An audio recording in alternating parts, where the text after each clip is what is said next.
के लिए तैयार रहेंगे। महावीर टोंगिया। महाराज जी के चरणों में नमोस्तु नमोस्तु नमोस्तु। महाराज जी, गंधोदक लगाने का सही तरीका क्या है? अगर गंधोदक नाभि के ऊपर लगाया जाता है तो मैना सुंदरी ने श्रीपाल के पूरे शरीर पे क्यों लगाया था? बहुत अच्छे, मेरा भी यही प्रश्न है। बहुत दिन से हम भी सोच रहे कि ऐसा कैसे है। देखिए, मैंने 2-3 दिन पहले बताई थी ये बात। भक्तांबर में मानतुम स्वामी उसका उत्तर दे गए।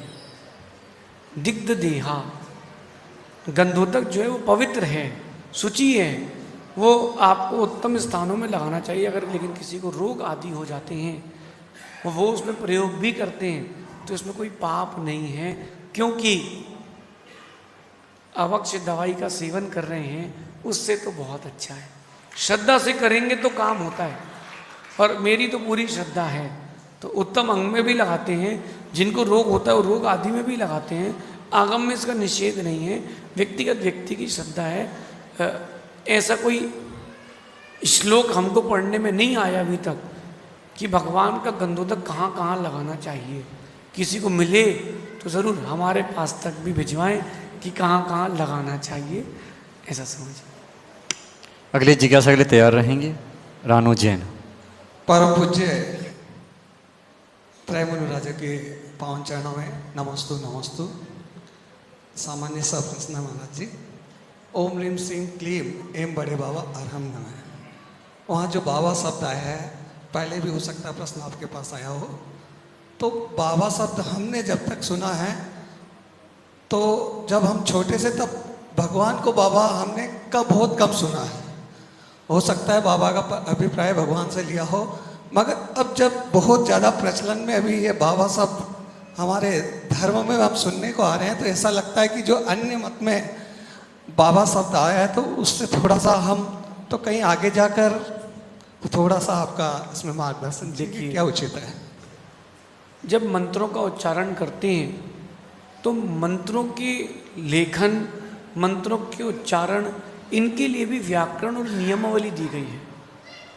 श्रावक क्या करते हैं कि अपने ही मन से कोई बीजाक्षर जोड़ दिया, कोई घटा दिया, तो न्यून और हीन करने से काम बिगड़ जाता है। और व्याकरण मंत्रों की स्वतंत्र है। बाबा शब्द जो है तो ना वो हिंदी है, ना वो संस्कृत है, ना वो प्राकृत है। संस्कृत प्राकृत दोनों को मिलाकर के भी मंत्र बना सकते हैं, इसमें भी कोई मना नहीं है। उच्चाटन आदि विधि करते तो दोनों को मिलाते हैं। जैसे दिशाएं, अगर ध्वजारोहण चल रहा हो, दिशाएं अगर गलत चल रही हो, हवा गलत चल रही हो, उसको सही दिशा में लाने के लिए भी प्रतिष्ठा ग्रंथों में मंत्र दिया, वो प्राकृत संस्कृत मिलाकर के दिया है। तो ऐसे प्रयोग भी बहुत सारे आगम मिलते, लेकिन ये बाबा शब्द कहीं नहीं मिलता।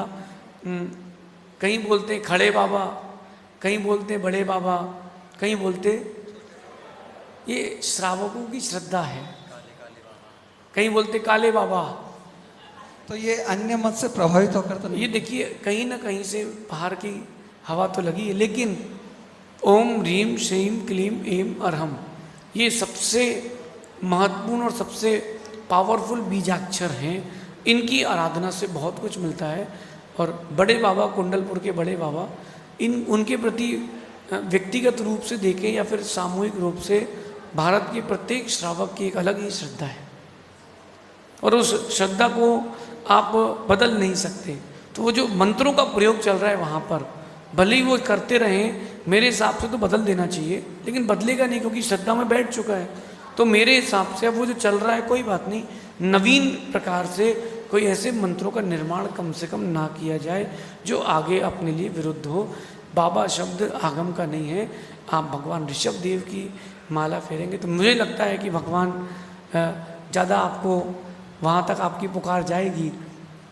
आपको भी कोई बुलाता है तो आपके ही नाम से बुलाता है, महावीर जी सुनिए, और अगर वो आपको किसी और नाम से पुकारता तो आप सुनते नहीं हो। भगवान को उनके ही नाम से पुकारें तो भगवान आपको जल्दी सुनेंगे। तो मतलब भगवान को भगवान ही रहने दें। भगवान भगवान रहेंगे, लेकिन बाबा शब्द का आगम में कहीं भी उल्लेख नहीं है, क्योंकि एक विद्वान के द्वारा बनाया हुआ मंत्र, और अभी का मंत्र को ज़्यादा पुराना नहीं है, 25-50 साल पुराना ही एक विद्वान ने, पंडित ने बनाया था। उस समय अगर उसको सही कर लिया जाता तो शायद ठीक था, लेकिन अब वो मुश्किल है कि आप उसको वापस ला पाएँ। कोई बात नहीं, आगे इन चीज़ों से बचें। और मेरा मानना है कि पुकार करना है भगवान को अगर आपको, तो आप उनके ही नाम से करें।